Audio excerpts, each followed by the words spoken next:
Kok tiba-tiba tidak bisa disertifikat sekarang yang pernah bisa sertifikat selama ini? Artinya apa? Program BPN selama ini sudah bisa disertifikat di tempat ini, sudah berkali-kali turun. Tiba-tiba 2023 ini disertifikat, di sampingnya itu yang juga iklan kok tidak bisa karena konsesi PT Pale. Itu juga membuat resah.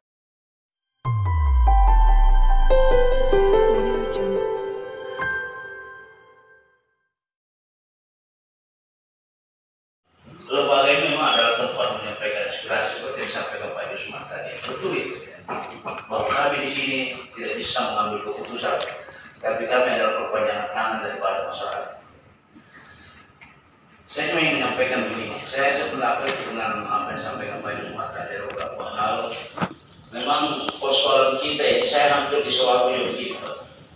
Ada kasus kami kemarin juga, semua rumah di Solo itu masuk konsesi tidak sah. Dan memang semua rumah di Solo tidak satu pun tidak masuk dalam konsesi. Tetapi kami keluar ada sertifikat. Ini yang membedakan persoalan kita. Sehingga kalau Pale membutuhkan dia harus bayar kan. Saya butuh kemarin. Alasannya kenapa masuk? Karena ada fasilitasnya yang dibiayai oleh PT Pale. Ya, jadi itu kemarin sebut. Kemudian yang selanjutnya saya yang begini Pak Ketua. Kita harus catat mungkin lahan berapa luas lahan yang masuk dalam kawasan hutan sebagai bahan kita yang masuk dalam kawasan hutan kemudian masuk dalam konsesinya Pale. Kan ada juga kawasan hutan yang tidak masuk kawasannya Pale. Ini yang harus kita masuk semua. Itu harus kita lihat sebagai bahan kita nanti untuk menindaklanjuti ini aspirasi dari keluarga kita dari Tanah Maya. Kemudian kita juga harus tahu bahwa akibat ini kan akibat dari tanah tenggelam. Ini salah satu opsi yang paling bagus sebenarnya kita sampaikan di pemegang pemangku kebijakan di saat ini. Bahwa kenapa masyarakat bergeser ke atas karena ada ini. Dan ini insya Allah apa yang disampaikan tadi, saya sepakat sekali bahwa pasti ada Pak solusi bisa diberikan kita. Mudah-mudahan yang memperlihatkan bahwa sekian warga yang akan berdampak kalau dilakukan oleh PT Pale itu bisa menjadi pertimbangan pemerintah pusat. Bahwa kalau ini dilakukan di tambang, ada sekitar berapa ribu warga menjadi korban. Ini kan salah satu pertimbangan kita bawa nanti ke sana Pak. Sehingga narasi-narasi yang kita buat ini memang harus bagus Pak. Harus kita bicara bersama ini. Pemerintah, masyarakat harus bersama-sama untuk membawa aspirasi ke sana. Dan ini harus jelas datanya.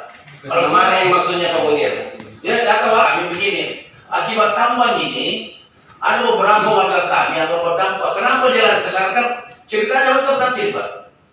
Mulai dari tanah tenggelam, sawah tenggelam, sampai bergesernya masyarakat mencari kehidupan.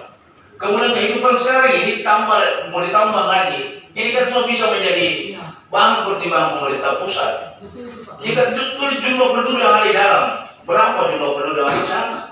Kalau ini dilakukan tambang, maka sekian ribu masyarakat kami yang menjadi korban. Apakah paling bisa menangani? Di bawah mana dia? Artinya cerita ini, dan narasinya kita untuk mengawal aspirasi yang masuk pada hari ini. Terima kasih. Assalamualaikum warahmatullahi wabarakatuh. Izin untuk bisa kembali ke kantor. Berhubung sudah jadi. Bismillahirrahmanirrahim. Assalamualaikum warahmatullahi wabarakatuh.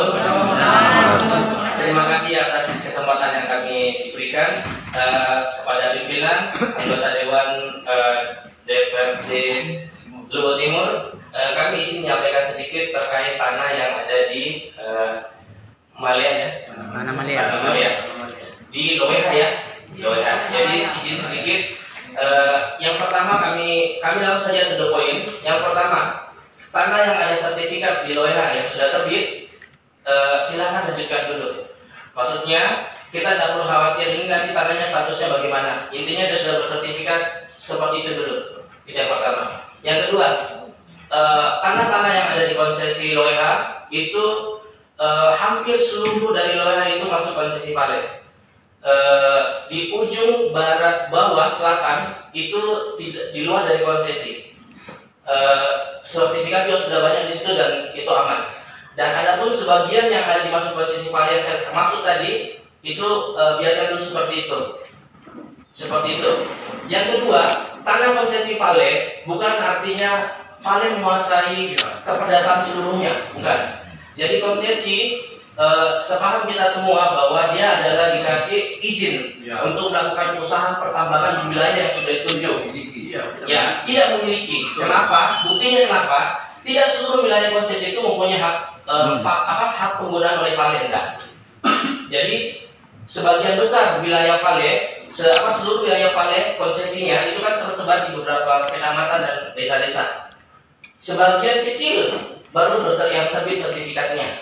Selebihnya itu masih dalam status konsesi. Nah, konsesi di sini adalah wilayah-wilayah yang diberikan izin untuk melakukan izin pertambangan sesuai dengan tujuan adanya Vale di sini. Itu yang pertama. Yang perlu saya garis bawahi, kami pun dari BPN belum pernah melihat apa isi konsesi, apa isi kontrak karya, sehingga kami pun masih terpaut kepada konsesi ini adalah tanah pengelolaan Vale.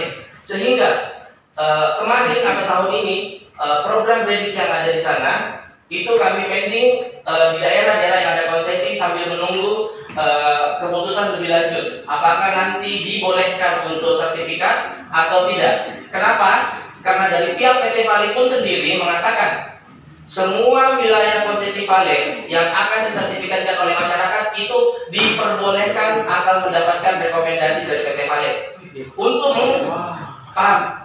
Entar dulu mas, tenang. Ya, seperti itu. Itu yang kami sampaikan. Nah, agar itu bisa, nanti silakan dari pihak DPR tadi mengusahakan itu. Kalau memang itu konsesi bisa dimanfaatkan oleh masyarakat oleh atas usaha oleh dan DPR, silakan.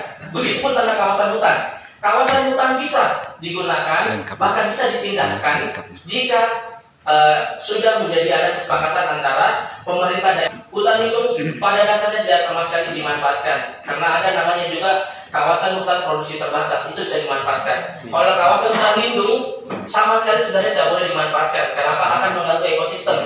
Itu makanya gunanya dilarang untuk menjamah masyarakat ke sana. Namun jika masyarakat memanfaatkan, silakan, tapi untuk mensertifikatkan tidak boleh. Itu larangan. Jadi seperti Pak pimpinan mengatakan, jangan arahkan kami agar kami melanggar hukum dan. Jadi seperti itu. Kami pun BPN tidak akan bisa masuk ke dalam jika aturan hukumnya seperti ini. Paham ya sampai sini ya? Mas, jelaskan dulu itu mas, dulu. Jelaskan itu kawasan lindung dengan hutan lindung. Saya sebagai jika ingin mengetahui detail tentang hutan lindung dan kawasan hutan, silakan nanti berkoordinasi sama BPN atau BPKH. Ya, karena kami tidak punya kapasitas penjelasan itu. Kami hanya menjelaskan tadi sekedarnya. Tadi dibahas sama para pembicara supaya ini ada pemikiran sedikit. Jika sekiranya ingin detailnya, silakan nanti dari pihak BPKH ya. Seperti itu. Saya cuma membahas tentang sertifikatnya. Jika dia sudah masa hidup, kami BPN tidak berani masuk. saya kira cukup Pak. Ya, siap. Yang jadi masalah, Inkilab 2005 sudah berapa program sertifikat di seberang, kok tiba-tiba tidak bisa disertifikat sekarang yang pernah bisa sertifikat? Selama ini artinya apa? Program BPN selama ini sudah bisa disertifikat di tempat ini, sudah berkali-kali turun. Tiba-tiba 2023 ini disertifikat, di sampingnya itu yang juga Inkilab kok tidak bisa karena konsesi PT Vale, itu juga membuat resah masyarakat. Nah, sekarang yang saya sampaikan ke Bapak ini, Izin Pak, itu Inkilab apa tadi? Inkilabnya dari program apa? kawasan hutan langsung. Oh iya. Itu 6.500 hektar di seberang danau yang pelakunya saya masih hidup. Siap. Dan Haji Bender masih hidup. Hamka Ruslan masih hidup. Memperjuangkan sejak 2001, 2005 baru lepas. Yang jadi pertanyaan sekarang, jangan lagi bebankan kepada masyarakat persoalan seperti ini. Saya berharap BPN berurusan dengan PT Vale. Kok kenapa yang lalu sudah bisa sertifikat, tiba-tiba sekarang tidak bisa sertifikat? Dan itu berdampingan. Yang lebih miris, diambil rumahnya orang. Sementara yang selama ini sudah kebun masyarakat kami keluarkan 6.500 hektar. Kami mohonkan pada saat itu lebih banyak, tapi kan ada aturan dari perusahaan, dari kehutanan bahwa sekian ketinggian tidak bisa diiklab, tidak bisa ini, sehingga berkurang sampai 6.500 hektar. Terkait itu kami bersyukur karena sebahagian sudah ada kebun kami. Nah sekarang Pak BPN, saya berterima kasih memberikan pencerahan kepada kami dan kepada masyarakat. Yang terjadi di sana, pertama adalah konsesi Vale dan kawasan hutan lindung. Tapi persoalannya, neneknya mereka ini generasi ketiga ini sudah ada di situ, itu persoalannya. Nah, sehingga saya berpikir bahwa ada jalan yang bisa kita tempuh sehingga bisa ada keluar dari permasalahan ini. Selama kita masih ketemu, nah sekarang terakhir dulu, lakukan pertemuan dengan Pale, ya kan, termasuk peta konsensi itu yang selama ini kita tidak tahu.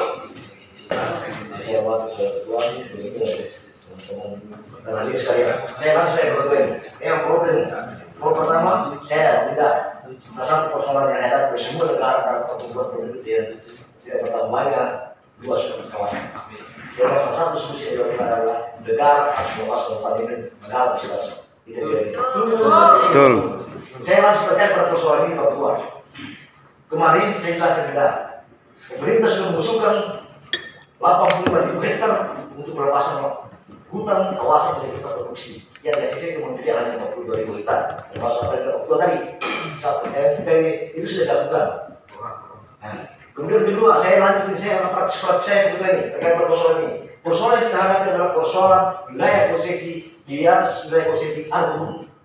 Pertanyaannya ada berapa hektar sana? Satu. Misalnya itu masuk wilayah konsesi dan masuk atau upah minimum. Jadi ada dua persoalan kita hadapi. Kalau masyarakat masuk ada dua persoalan kita tabrak. Satu wilayah paling, kedua masuk hutan kawasan. Saya ada dua persoalan kita hadapi.